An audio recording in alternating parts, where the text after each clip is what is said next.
Hello everyone, welcome again. And in this lesson, I'll teach you types of memory.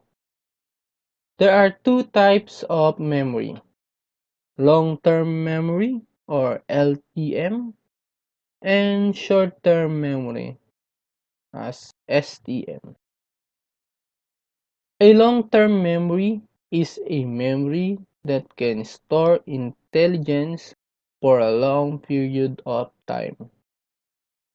Long-term memory is like a hard drive of a computer that you can store anything you want and retrieve data anytime. Short-term memory or active memory is a memory that is stored in a short period of time. The duration of this memory is in a seconds. Short-term memory is like a random access memory or RAM of a computer that you can store memory when being used. And that's it guys.